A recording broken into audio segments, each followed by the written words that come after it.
The British Empire continues to expand under the first three Georges. Of course, George I, George II, and George III, most famously. And the early part of the Neoclassical period in England is generally known as the Georgian. Now, during this period, the English are going through a bit of a literary renaissance where they're starting to bring back the understanding of Latin and Greek.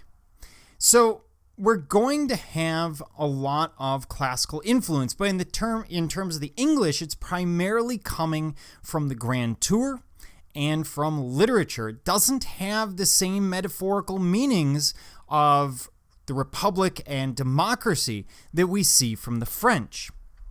So we're going to start by looking at these Georgian styles, and these are generally subdivided. So we may sometimes you'll see it referred to as the early Georgian, the middle Georgian, and the late Georgian. In this case, I'm going to assign other names to it that are commonly used. And the reason is it just makes it easier for you to understand. Now, when we're looking at England during the Neoclassical, the thing you need to understand is they had already sort of adopted that Palladianism, but it was never replaced like it would be in France and elsewhere by Baroque and Rococo architecture. The British never really pick up on it. And so the transition to the Neoclassical, of course, isn't that difficult for them. They're going to do a few things. They extend on entablatures. Things get a little closer to the Greek and Roman ideal, but it's more or less the same for them. It makes a lot of sense why they would so quickly adopt to the Neoclassical. Now, the first of these styles that we're looking at is the Adam style. And it was the Adam brothers, remember these two, Robert and James Adam, who transformed Palladianism in England from this formal style to a Neoclassical that tends to be characterized by a lightness and elegance. They tend to use fairly dramatic color contrasts, and they set up their buildings differently. So here's our typical Georgian house. By the way, downstairs generally for the servants, upstairs generally for the family themselves. And these spaces are going to be very subdivided, very specialized. They're also going to make great use of hallways.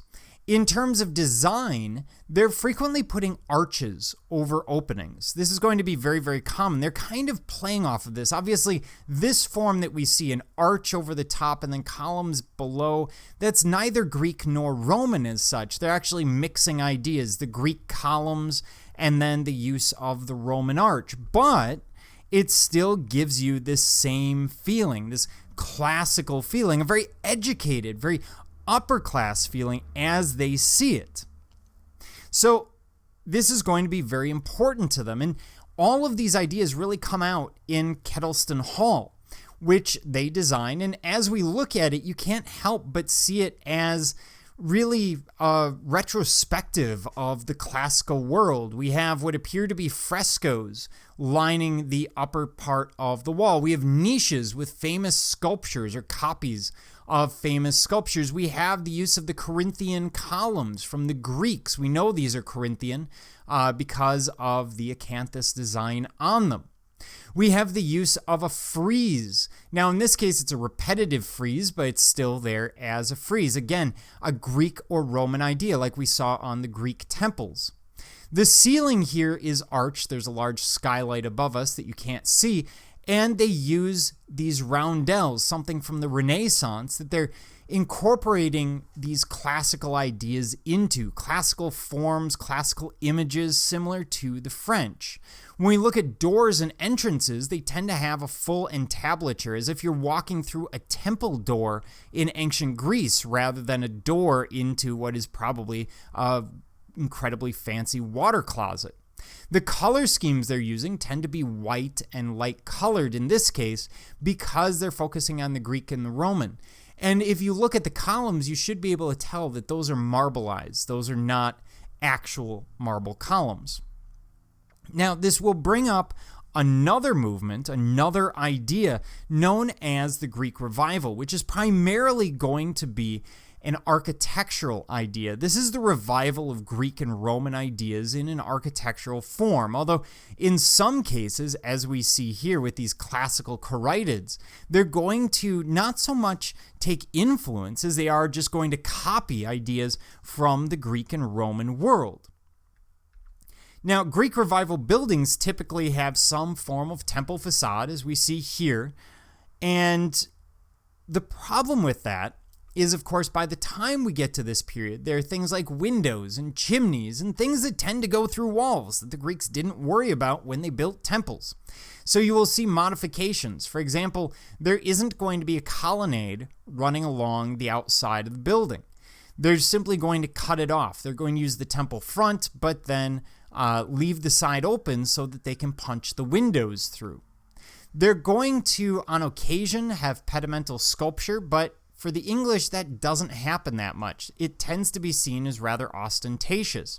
And unlike the Greeks and the Romans, of course, in this case, they put a whacking great steeple on the building, which the Greeks and the Romans wouldn't do anyway.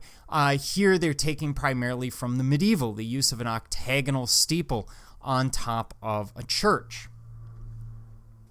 Then we move into the Regency style. Now, the Regency period is the period where George III is suffering from some form of mental illness. There's going to be a regency put in place starting in about 1811. If you've ever seen Jane Austen, that's kind of the period that we're dealing with right here.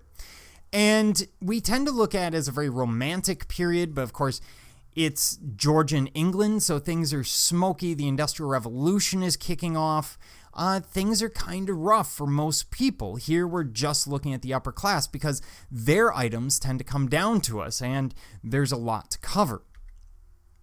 Now, when we look at the Regency style, they tend to be very similar to the Georgian, but when we look at things like entrances, we'll see the use of side lights. We will also see some French Empire ideas coming out because the French are always going to influence the English. So, for example, here we have the use of the arch. We have a round space, the influence there coming from the Pantheon in Rome. We have the use of pilasters and columns. Strangely enough, round columns and then square pilasters in the same space. We have this idea of these busts hanging around the house, something that you wouldn't typically see in most Renaissance and Neoclassical design, but we do in the upper classes. And the reason is they're looking back at ancient Rome, and these would typically be ancient Roman busts of people that they admire, of people that they like. And the Romans created so many of these busts because it was really one of the few ways to remember yourself. And so there's a lot of them floating around. They get used for interior design. The floors tend to often be marble, again, imitating the Greeks and the Romans. The entryways are interesting because when you have a door, you'll frequently have an arch over the top with a window of some form.